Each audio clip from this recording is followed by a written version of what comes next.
আমার দেহটারে 7টা জাহান্নাম যেত বড় একসাথে করলে আমি পাগলের দেহরে তত বড় বানাইয়া আমারে জাহান্নামে দিয়ে দিবা বিনা হিসাব ছাড়া জাহান্নাম।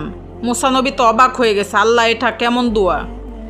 সবাই বেহেস্তে যাইতে চায়, সে কেন একা জাহান্নামে যাইতে চায়? তো শোনো, এ আল্লাহ, 7টা জাহান্নাম যেত বড় আমি পাগলার দেহটারে তত বড় বানাইয়া বিনা হিসাবে জাহান্নামে দিয়া দিবা। আল্লাহ বলে, পাগলা রে, ও পাগলা, সবাই তো আমার জান্নাতে যাইতে চায়, তুমি কেন একা জাহান্নামে যাইতে চাও?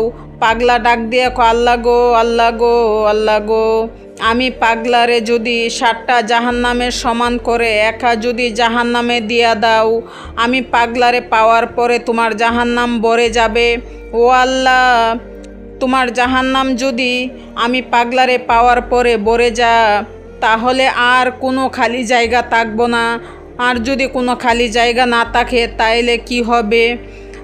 এই জাহান্নাম যদি আমি পাগলারে ভরে যা, আর যদি কোনো খালি জায়গা না থাকে, তাহলে তুমি আখেরের নবীতে উম্মত একজনও জাহান্নামে দিতে পারবা না।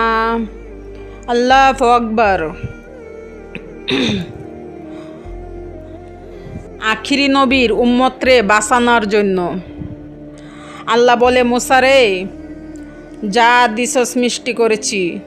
মুসা নবী আল্লাহরে বলতাছে, আল্লাহ, আখিরি নবীর উম্মতকে বাঁচানোর জন্য পাগল আপনার কাছে সেজদায় পড়ে কান্দে একা জাহান্নামে যাইতে চায়, আর আপনি এই দুয়ার কারণে তারে 1000 বার সালাম দেন। বলে, হ্যাঁ, আমি আল্লাহ